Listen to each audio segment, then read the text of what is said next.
Decidí gestar un bebé para mi hermano, y mi novio simplemente desapareció. Pero lo que hizo antes me hizo cuestionarlo todo. Hola.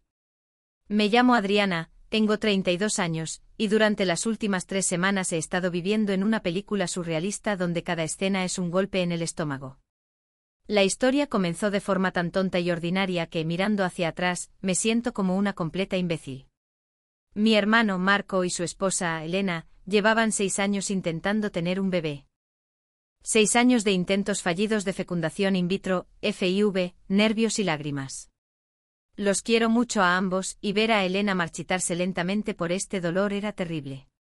Había tenido 2 abortos espontáneos tardíos, y los médicos dijeron que su útero, bueno, simplemente no podía más. Era un veredicto. Marco intentaba mantenerse firme, pero sus ojos siempre estaban llenos de esa tristeza sorda y desesperanzada. Hablaron de gestación subrogada, buscaron agencias, pero el coste era astronómico. Marco tiene un buen trabajo, es arquitecto, pero no lo suficiente como para desembolsar una suma de 150.000 euros de golpe. Todo comenzó hace poco más de un mes. Estábamos sentados en casa de mis padres para la cena de Nochevieja. Fue una cena muy incómoda porque todos sabían de lo que no se podía hablar. Mi madre se esforzó, cocinó el cordero, mi padre hizo bromas, pero la tensión flotaba en el aire. Después de cenar, cuando Marco y yo estábamos solos en la cocina, de repente soltó la bomba. Estaba antinaturalmente tranquilo. De pie, lavando una taza, simplemente dijo: Adriana, ¿sabes cuánto deseamos Elena y yo este bebé? ¿Qué te parecería ser nuestra madre gestante? Casi se me cae la taza. Decir que me quedé en shock es poco. Este es Marco, mi hermano mayor. Siempre hemos sido unidos, pero esto era otro nivel de intimidad. Marco, ¿lo dices en serio? Es una decisión enorme, es mi cuerpo, mi vida durante un año. Intenté hablar en voz baja para que mis padres no escucharan. Se giró hacia mí, y vi esa mirada que siempre usaba cuando quería algo. Una mirada que decía: soy tu hermano, no puedes negármelo. Lo sé, Adriana. Lo sé. Pero piénsalo. Sería nuestro bebé con nuestros genes, pero seguro. Elena podría estar cerca, controlarlo todo. Pagaremos todo lo que necesites, no tendrás que trabajar. Te daremos suficiente dinero para comprar ese apartamento en el barrio del Carmen que tanto has soñado. Sería un trato justo. Y nos harías la familia más feliz del mundo. Habló de dinero, del apartamento, de nuestra familia, pero yo solo escuché una cosa: presión. Trabajaba en una pequeña agencia de marketing digital en Sevilla, apenas llegaba a fin de mes. El apartamento era mi sueño, y él lo sabía. Sentí 2 cosas luchando dentro de mí: el deseo de ayudar a mi hermano, a quien amo, y el miedo visceral a lo que proponía. Pedí tiempo para pensar. Dije que necesitaba hablar con Álvaro, mi novio. Álvaro es mi pilar. Llevamos 5 años juntos, es inteligente, calmado, habíamos hablado de matrimonio. Sabía que su reacción sería clave. Es una persona muy racional. Esa misma noche se lo conté a Álvaro. Estábamos sentados en mi sofá, en mi pequeño piso de la calle Betis, e intenté sonar lo más tranquila posible. Lo vi tensarse al principio, y luego su rostro se convirtió en piedra. ¿Estás bromeando? Es una locura, Adriana. Esto no es solo prestar un jersey, es gestar un bebé. Tu cuerpo, tus hormonas, tu vida durante un año, y el coste psicológico después del parto cuando tengas que entregar a ese niño. No es un juguete, es una persona. Habló en voz baja, pero cada palabra era como un disparo. Intenté explicar la posición de Marco, contarle cómo estaba sufriendo Elena, cómo esta era su última oportunidad. Hablé del dinero, del apartamento. Te están comprando, Adriana. ¿Te das cuenta? Están comprando tu cuerpo para resolver su problema, sin pensar en lo que te hará a ti. Tú vivirás con esto, no ellos, dijo Álvaro. Hablamos hasta las 3 de la madrugada.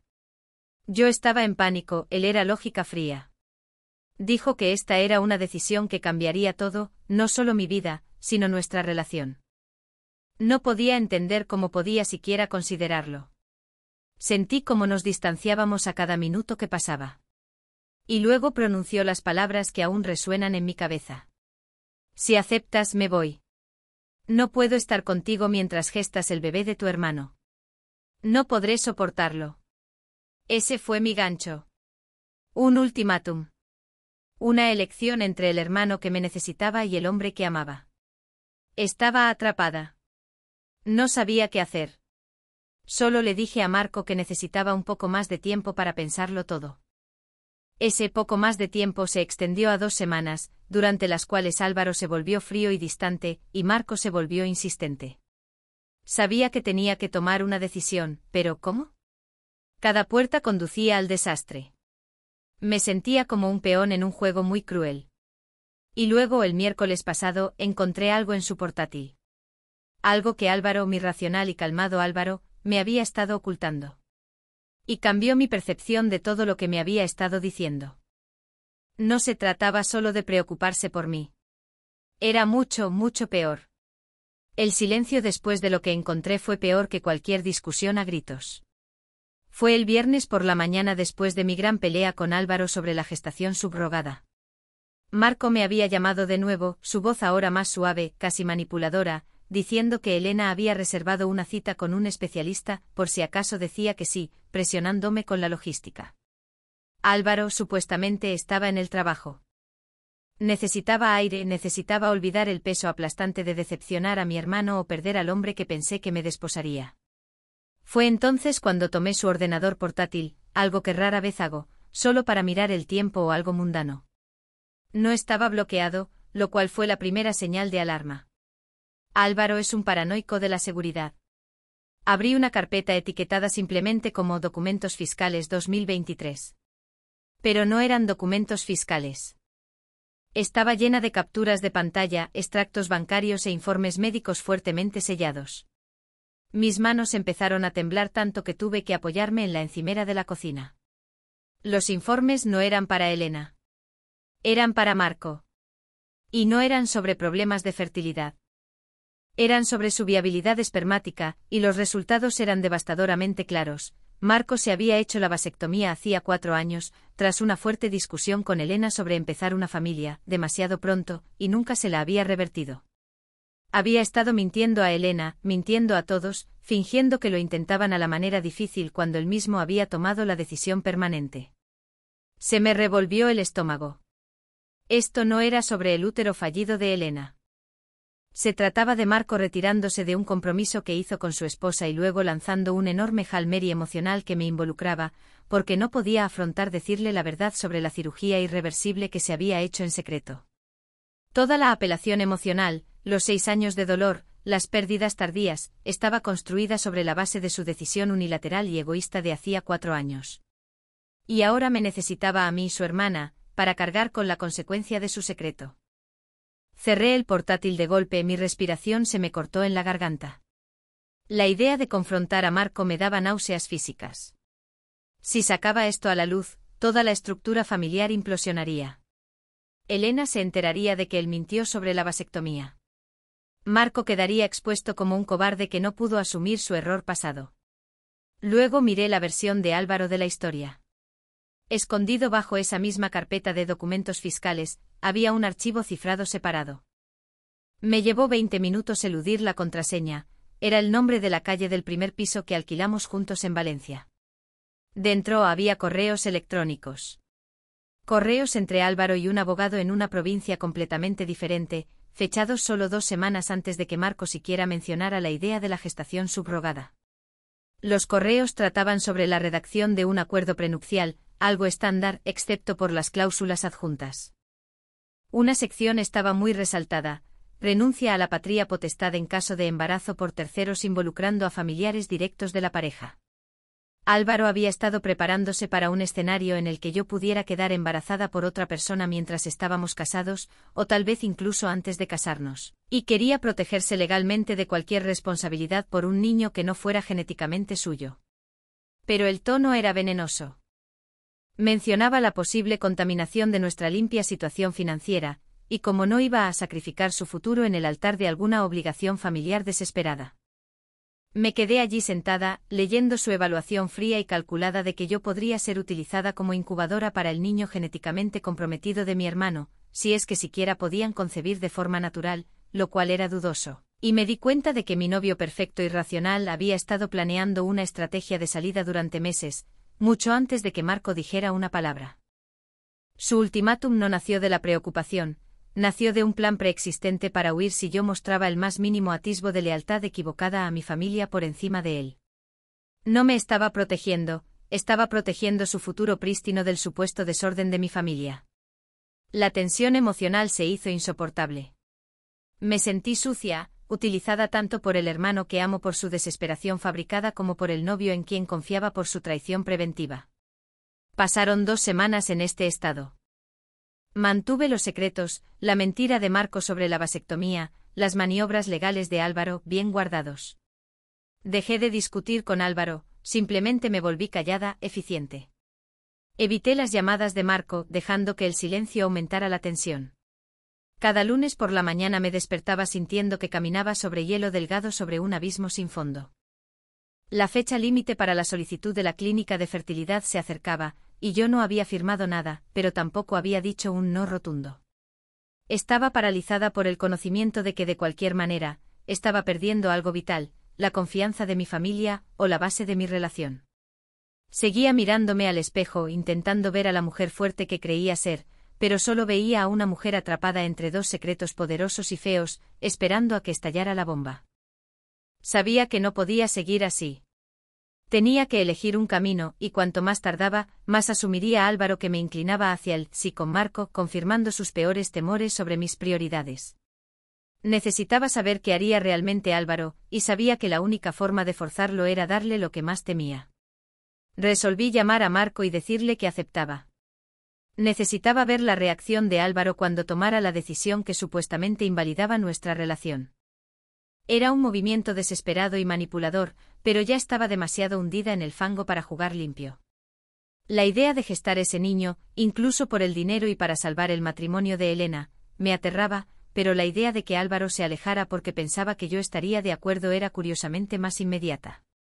Tomé mi teléfono, mi pulgar flotando sobre el contacto de Marco, preparándome para la explosión que se avecinaba, viniera de mi hermano o de mi novio. El mes casi había terminado, y el punto de no retorno me estaba mirando fijamente. El silencio que creé al evitarlos a ambos funcionó a la perfección, convirtió a Marco en un hombre desesperado y a Álvaro en un resorte a punto de saltar. Decidí seguir adelante con mi terrible plan del final de la semana pasada. Llamé a Marco primero.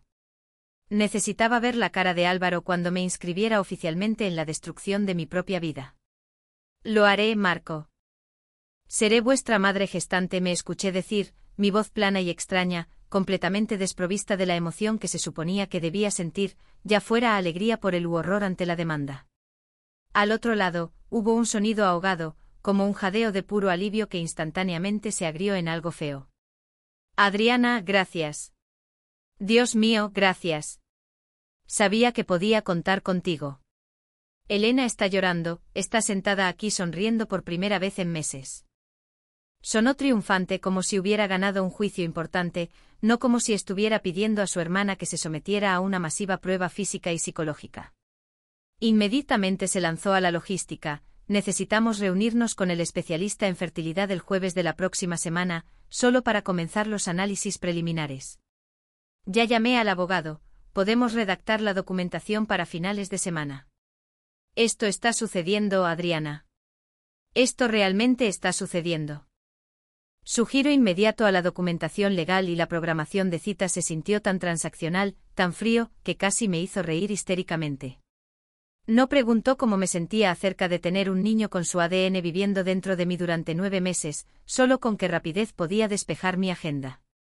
El dinero, el apartamento, todo se apresuraba a colocarse en su sitio, cimentando mi papel como la incubadora. Los siguientes días fueron un borrón de citas y contratos deslizándose sobre mesas de caoba, todo mientras yo evitaba meticulosamente mirar a Álvaro. Álvaro finalmente me acorraló en el pasillo el martes por la noche. No gritó, fue peor. Fue quirúrgico. Vi los correos, Adriana, dijo, su voz peligrosamente baja. No se refería al archivo del abogado. Se refería a las capturas de pantalla de los informes médicos de Marco que había dejado abiertas accidentalmente en el portátil cuando estaba mirando el tiempo. Sabía lo de la vasectomía. Me quedé helada, atrapada. Tú lo sabías, susurré, dándome cuenta de que no solo se había estado preparando para mi posible desastre familiar, había estado investigando activamente el desastre familiar de mi hermano. ¿Estuviste buscando información en el historial médico de Marco? Estaba buscando pruebas de que toda esta solicitud se basaba en una mentira para que no fueras lo suficientemente estúpida como para aceptar, replicó, con la mandíbula apretada. Y lo encontré. Marco es un fraude manipulador que se extirpó quirúrgicamente su capacidad de tener hijos y luego usó el dolor de tu cuñada y tu lealtad para atraparte. Estaba tratando de salvarte de él. La hipocresía me golpeó como un impacto físico. Él condena a Marco por una mentira masiva que altera la vida. Sin embargo, Álvaro mismo pasó semanas reuniendo inteligencia en secreto sobre mi familia, violando todos los límites de confianza que teníamos, todo mientras mantenía mi futuro como rehén con su propio ultimátum. ¿Y qué hay de tus secretos, Álvaro?, le espeté sintiendo una peligrosa oleada de ira que finalmente se sobrepuso al miedo. ¿El abogado? ¿Las cláusulas prenupciales? No te preocupaba que gestara un niño, te preocupaba que fuera un activo con equipaje. Tuviste tu estrategia de salida lista antes de que Marco siquiera preguntara. Su compostura finalmente se quebró. Sus ojos se oscurecieron, perdiendo te ofrecí un futuro limpio, un futuro estable, y lo tiraste por la borda por un favor biológico a un hombre que eligió este camino. Se acercó un paso más, y el aire crujió. Esta era la confrontación que había temido y buscado simultáneamente. Te dije cuál era mi límite. Si aceptas esto, me voy. Lo dije en serio. Hoy Marco está enviando el contrato final para que lo firmes mañana por la mañana.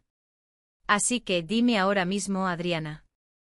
¿Vas a firmar ese documento y caminar por el pasillo con un bebé creciendo dentro de ti que no es tuyo, convirtiéndote en un peón para el egoísmo de tu hermano? ¿O nos eliges a nosotros? ¿Eliges la vida que construimos? Porque si esa pluma toca ese papel mañana, me habré ido. Sin llamadas, sin mensajes, sin segundas oportunidades. Me habré ido antes del mediodía. Me miró fijamente, el ultimátum ahora más agudo, más claro y entregado, con el conocimiento total de que la solicitud de Marco se basaba en una mentira profunda. Tenía el poder de destruir mi relación con Álvaro o de participar en el engaño de mi hermano. El contrato se encontraba en mi bandeja de entrada de correo electrónico, una promesa silenciosa y aterradora de un niño que no era mío, cerniéndose sobre las últimas horas de mi compromiso. Mi vida entera estaba en equilibrio sobre si hacía clic en firmar o presionaba a eliminar. El reloj avanzaba hacia el mediodía, y nunca me había sentido tan completamente sola con una elección tan devastadora. La mañana siguiente se sintió como el aire justo antes de que un tornado toque tierra. El ultimátum de Álvaro resonaba en el apartamento, fuera antes del mediodía. Eran las 9 de la mañana. El contrato de Marco seguía en mi correo electrónico, un estéril documento PDF que detallaba los términos de gestación, los pagos económicos y los protocolos médicos, un acuerdo vinculante para los próximos 9 meses de mi servidumbre biológica. No había dormido. Caminaba por el piso imaginando el espacio que ocuparían las cosas de Álvaro, un vacío frío y aterrador que reemplazaba la comodidad de nuestra vida compartida. Mi mente era un campo de batalla. Por un lado, Álvaro, el hombre que trazó un futuro aunque condicional, pero que también investigó en secreto a mi familia y redactó barreras legales contra mi posible inestabilidad. Exigía que lo eligiera a él por encima de una acción que consideraba un fracaso moral por mi parte. Por el otro lado, Marco y Elena. Elena, cuyo sufrimiento silencioso sinceramente no soportaba perpetuar. Y Marco, cuya mentira sobre la vasectomía era despreciable, pero cuya desesperación, incluso desesperación fabricada, estaba arraigada en un profundo deseo de ser padre. Si firmaba, protegía el matrimonio de Elena y probablemente salvaba a mi hermano de una exposición total, pero entregaba mi cuerpo y probablemente perdía a Álvaro. Si me negaba, salvaba mi relación con Álvaro quizás, pero destrozaría la esperanza de Elena, revelaría a Marco como un mentiroso y causaría una brecha masiva e irreparable a ojos de mis padres. Decidí que necesitaba café. O tal vez un bloque de hormigón sobre el que pararme. Me puse unos vaqueros y bajé a la pequeña cafetería de la esquina, necesitando estar lejos del apartamento donde la presencia de Álvaro se sentía como una bomba de relojería. Me senté tratando de parecer normal mientras por dentro me deshacía en pánico líquido. Fue entonces cuando me golpeó el verdadero giro, el tipo de cosa que solo se ve en horribles telenovelas diurnas, pero esta era mi vida. Abrí mi correo electrónico para eliminar el contrato de Marco, sintiendo un sombrío alivio, cuando un nuevo correo captó mi atención. No era de Marco. Era del abogado de la clínica de fertilidad, la misma firma con la que Álvaro había estado en comunicación, casualmente. El asunto era urgente. Elena Martínez requiere consulta de seguimiento. Hice clic, mi corazón golpeando furiosamente contra mis costillas. No era el expediente del caso de Marco. Era un resumen detallado de las consultas recientes de Elena, fechadas después de que Marco supuestamente tuviera la confirmación de la vasectomía. El resumen describía su propio historial de problemas, sí, pero la nota final del especialista era devastadora. La paciente Elena Martínez no presenta calidad ovocitaria viable para una implantación exitosa, independientemente de la viabilidad de la gestante. Se recomienda una revisión completa de los próximos pasos, ya que la gestación subrogada tradicional tiene pocas probabilidades de resultar en un niño genéticamente relacionado con la paciente Martínez, incluso si la gestante tiene éxito. Mis manos se congelaron sobre la pantalla. Este fue el momento en que todo se invirtió. Si Elena no podía aportar un óvulo viable, entonces, incluso si yo gestaba el bebé, no sería hijo de ella en el sentido que ella lo concibió. Tendría que ser un óvulo donado, o la contribución genética inexistente de Marco. La mentira de Marco sobre la vasectomía de repente parecía menos una tapadera egoísta por su infertilidad y más un intento desesperado de mantener la ilusión de que Elena era quien tenía el problema solucionable. Si Elena no podía usar sus propios óvulos, la vasectomía de Marco, incluso si fuera cierta, pasaría a ser secundaria. Toda la premisa de la solicitud de gestación subrogada, tal como se me presentó, era fraudulenta, diseñada para colocar la carga sobre mí mientras se ocultaba una verdad más profunda y potencialmente más dolorosa sobre la fertilidad de Elena. Miré la hora, 11:15 de la mañana. 15 minutos antes de que Álvaro saliera corriendo por la puerta, armado con el conocimiento de que yo estaba eligiendo convertirme en sirvienta gestacional basándome en una mentira que solo conocía a medias. Pero ahora conocía un secreto mucho mayor, uno que implicaba la identidad fundamental de Elena en este proceso. Tenía el poder de detener todo este espectáculo, no negándome a gestar al niño, sino haciendo la única pregunta que expondría todo el marco podrido del último mes: ¿de quién son los óvulos que vamos a usar, Elena? Me puse de pie, dejando el café intacto. El contrato en mi correo electrónico de repente parecía irrelevante. La elección ya no era entre Álvaro y Marco. La elección era entre mantener la fachada de una estructura familiar perfecta construida sobre el engaño, o arrancar las vendas a todos, Marco, Elena y Álvaro, y enfrentar la tierra quemada que quedaba. Corrí de vuelta al apartamento sabiendo que si Álvaro ya no estaba cuando llegara, no lo perseguiría. Estaría demasiado ocupada confrontando al hermano que me pidió sacrificar mi vida basándose en una verdad a medias sobre un problema que era mucho más profundo que un simple útero problemático. El reloj del ultimátum de Álvaro seguía corriendo, pero el reloj del engaño silencioso de mi familia acababa de dar las 12. Irrumpí por la puerta del apartamento a las 11:35 de la mañana. El silencio era absoluto, más pesado que cualquier sonido. El sillón favorito de Álvaro estaba vacío. El estante donde guardaba su ridícula y organizada colección de monedas extranjeras estaba desnudo. El espacio que había temido ver era exactamente como lo había imaginado, una ausencia limpia y quirúrgica. Se había ido.